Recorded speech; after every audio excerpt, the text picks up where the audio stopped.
Many Bitcoin and crypto enthusiasts have asked for regulatory clarity so much that I break out in hives whenever I hear this phrase. Can you explain what this buzzword means and why people are so insistent on it? When anything new comes along and tries to slot into an existing regulatory framework, especially one that's been around as long as the securities framework has been, it can be challenging to figure out which rules apply, when do they apply, are there any kind of adjustments that can be made to make the fit a more natural fit. And so I think that has been the conversation around crypto for quite some time now. Certainly within the securities framework, there are areas where we do need to provide clarity of how do we see the securities laws applying. If you think, for example, of we talked earlier about something being a security, a token being treated as a security, for example. If it's being treated as a security, what does that mean for how that token can move from one person to another? What does that mean for how that token can be held? There are all kinds of rules around that if the thing is a security. So it starts to really matter.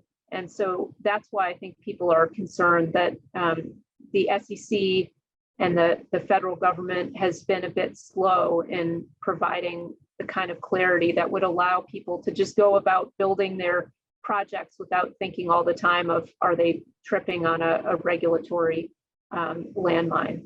It seems to me, however, that may be a blessing in disguise. You don't want regulatory clarity too soon if it's wrong. You don't want to be locked into a set of guidelines or regulations that perhaps were not thought through completely, or maybe were just enacted too soon before we saw how this industry evolved and matured. So it is a difficult task that you have to determine the timing of when to bring regulatory clarity. How do you figure out the timing? John, that's an important point. I think early clarity can also end up baking in old technology into the rule book, and that's something that we certainly don't want. We've done that quite a bit actually at the SEC over our history. Is we've baked in technologies we thought would be around forever, and then they get displaced by something else. So it is a difficult challenge. My goal is to write rules that are as technologically neutral as possible so that they can allow for technological developments and they can allow for experimentation. But I think that the problem has been that we have come in after the fact with enforcement actions and said, well, you violated the rules. And so if we're going to do that, maybe it would make more sense for us to say ahead of time, here's where we see the rules and how they might affect this kind of technology or this kind of activity. And that at least gives people some sort of guardrails within which they can operate.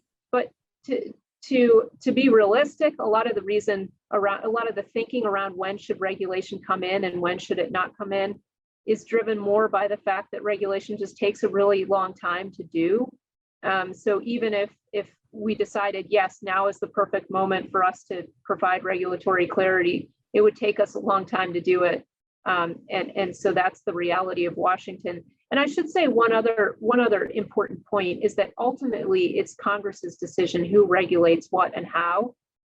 And so Congress can come in and tell us, SEC, you have nothing to do with crypto. That's an area that some other regulator gets. Or they could say, SEC, we want you to regulate trading platforms for crypto assets, or we want you to set up a new mechanism for someone to do a token distribution event. So Congress, of course, can come in at any time and decide what the regulatory landscape should look like.